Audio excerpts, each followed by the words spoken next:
Yo rescato muchas cosas, porque lo primero que tendría que decir, si tengo que ser generoso y honesto, es que una buena parte de las cosas que me pasaron acá en México se deben a esa formación intelectual que yo tuve en Italia, ¿no? Y esa formación estuvo dada por una serie de instancias.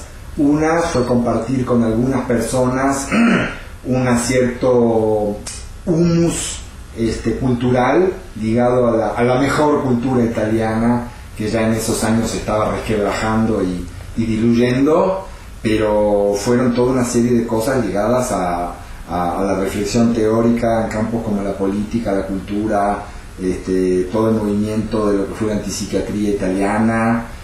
Por otro lado, los restos de la contestación política radical de los años 60 y 70, y después, claro, obras y encuentros puntuales, ¿no? Es decir, tuve encuentros con gente de mi generación, Alessandro Cassin, que sigue siendo uno de mis grandes amigos con los que compartí buena parte de esas aventuras, y después gente de generaciones más viejas que yo, no sé, Aldo Braivanti, que es un poeta, filósofo libertario, estudioso de las hormigas, director de teatro, autor de collages y de muchas otras cosas más. Alessandro Fersen, director de teatro, antropólogo, personaje muy importante de la reflexión en ese campo. Y después, bueno, eso, como muchos encuentros con personajes, algunos de ellos muy aislados, muy marginados, pero gente que traía un bagaje cultural, histórico, político extraordinario. Entonces siento que con esa gente, eso, además de compartir afinidades intelectuales, éticas y humanas, me aportaron eso, como todo un background de experiencias culturales históricas de los años 40, 50, 60, muy importante. Si tuviera que rescatar algunos autores o algún tipo de instancia literaria que de alguna manera se haya manifestado en vos con mucha fuerza, ¿en relación a qué? A tu forma de ver las cosas, de manifestar tu opinión a nivel de la escritura. Sí, yo qué sé, son muchas cosas. Yo pienso que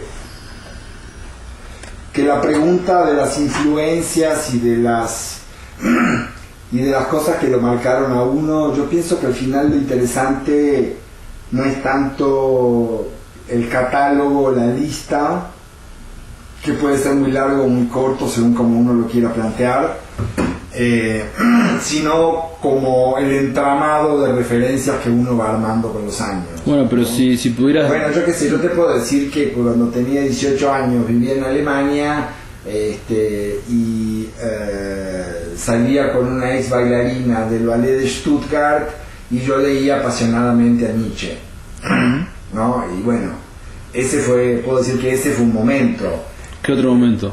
Otro momento era, no sé, a mitad de los años 80, cuando vivía en Nueva York y después en Roma, yo leía a Kafka y leía a Beckett, y fueron como momentos como muy fulgurantes que de alguna manera perduran. Recuerdo la lectura y la obra gráfica de Michaud, este poeta belga muy importante. Recuerdo mi encuentro también muy joven y en varios momentos de mi vida con la pintura de Francis Bacon, como un momento realmente de sacudimiento existencial, estético, intelectual. Recuerdo, como decía antes, el encuentro con ciertos grandes maestros del teatro contemporáneo, como Cantor, como Peter Brook, como Joe Chaikin, como Grotowski, como también Pina Bausch en el campo de la danza. Recuerdo, no sé, yo con el cine tengo siempre una relación un poco tangencial, pero sí, no sé, la obra de Orson Welles o de algunos directores italianos como Fellini o Antonioni, pero también más recientemente con la obra de Cassavetes. Recuerdo, no sé, el encuentro con el arte povera italiana, o con Dada, el surrealismo, Marcel Duchamp. O sea, todo eso... En el caso de la música, por ejemplo, El caso de la música, yo creo que para mí hay muchas cosas, pero básicamente mis pasiones tienen que ver con el jazz, no con el jazz en general, sino muy en particular con el jazz de los años 50 y 60, es decir, lo que va del bebop hasta el free jazz, de Charlie Parker, Coltrane, Mingus, Thelonious Monk, Miles Davis, hasta Ornette Coleman y personajes así. Después eso entronca también, por otro lado, la música clásica, sobre todo romántica, de Beethoven para adelante, y después de alguna manera una parte de la música contemporánea del siglo XX, la escuela de Viena, Schoenberg, Alban Berg, von Webern, y también Bartók, y también compositores mucho más recientes como Chelsea o Maderna o Berio. ¿Te jodes si te pido que pongas un temita así medio abajo de fondo? ¿Que elijas uno?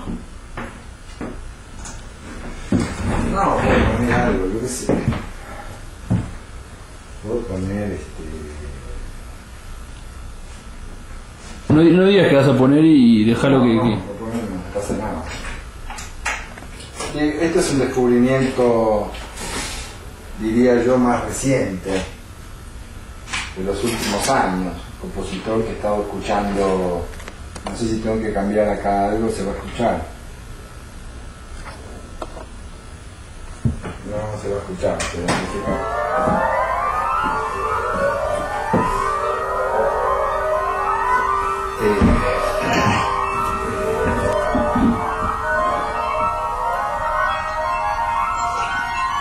Ahora también hay cosas que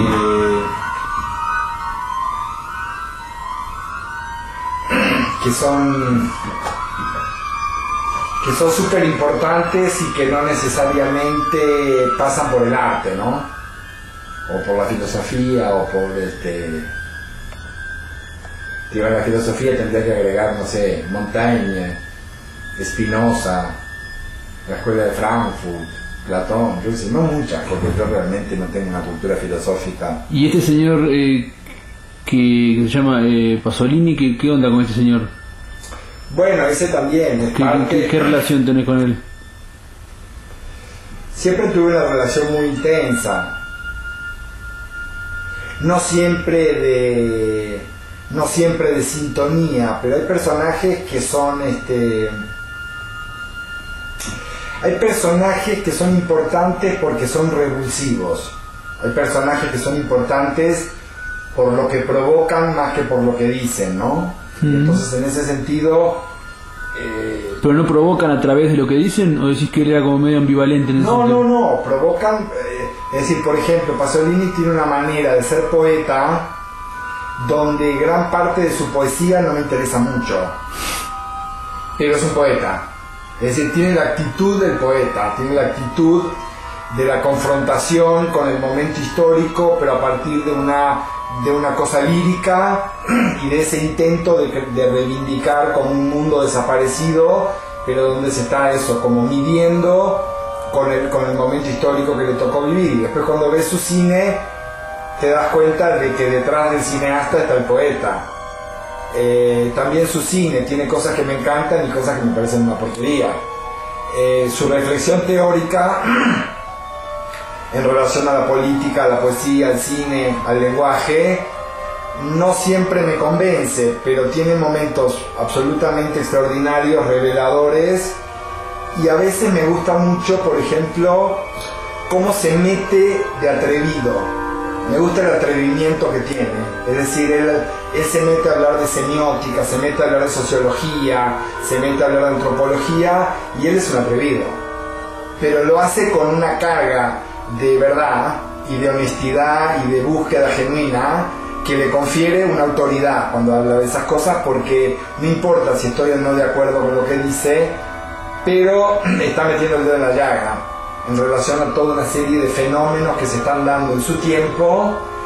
Y después me gusta mucho de su actitud trágica en un país básicamente de bufones y de payasos como es Italia, donde nadie toma nada en serio hasta que aparece la mafia o hasta que aparece el Vaticano o algo así.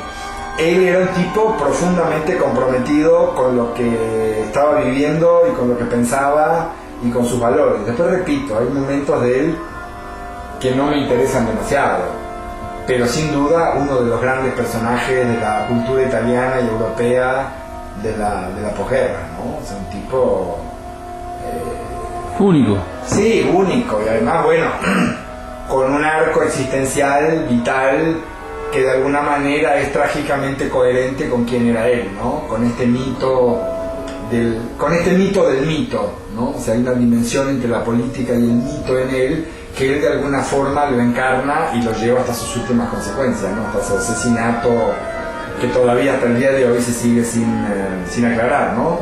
Porque aparentemente lo trataban de hacer pasar como una especie de chisme de crónica roja, de maricones con muchachitos, pero en realidad todas las pistas apuestan a que eso fue una emboscada que le tendieron al tipo para matarlo, porque le estaba tocando los huevos a demasiada gente, y no solo de la derecha, le tocaba los huevos al Partido Comunista igual que se lo tocaba al Papa, ¿no? Y entonces claro, con eso llegó un momento que el tipo se volvió insoportable, y hasta no me sorprendería que él supiese lo que le iba a pasar y se fue derechito para donde lo estaban esperando, ¿no?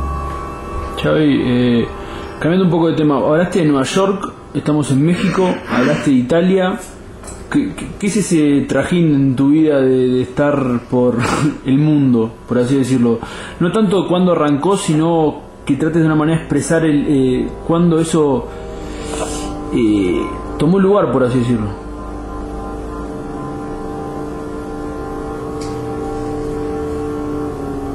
Tu madre, que es mi hermana, un día hace como 20 años, yo estaba en Montevideo, que era una época muy turbulenta y difícil en mi vida, que no sabía si quedarme en Italia, si volverme a Uruguay, qué sé yo. ¿Vos estabas en Italia? Yo estaba viviendo en Roma, sí. Entonces un día, hablando justamente de esto que me estás preguntando, ella me dijo, pero vos siempre te quisiste ir, me dijo. Yo le digo, ¿cómo siempre te quise ir? Sí, me dice, cuando vos tenías como 5 años, estábamos en casa con mi hermano mayor Alejandro, y vos te fuiste a la puerta de casa y dijiste, bueno, yo me voy. Y me dice, y Alejandro y yo te preguntamos, ¿a dónde vas? Y vos dijiste, no sé, a dar una vuelta y después vuelvo. Eso dicho por un chico de 5 años, ¿no? Entonces, bueno, pienso que siempre estuvo en mí esa inquietud, esas ganas de descubrir el mundo, esas ganas de salirme de un contexto que de alguna manera se me hacía como, no sé si asfixiante, porque no era necesariamente asfixiante. Y después, claro, después hubo unas circunstancias... Xavi, disculpa que te corte, ¿puedes poner otro tema para acompañar la situación?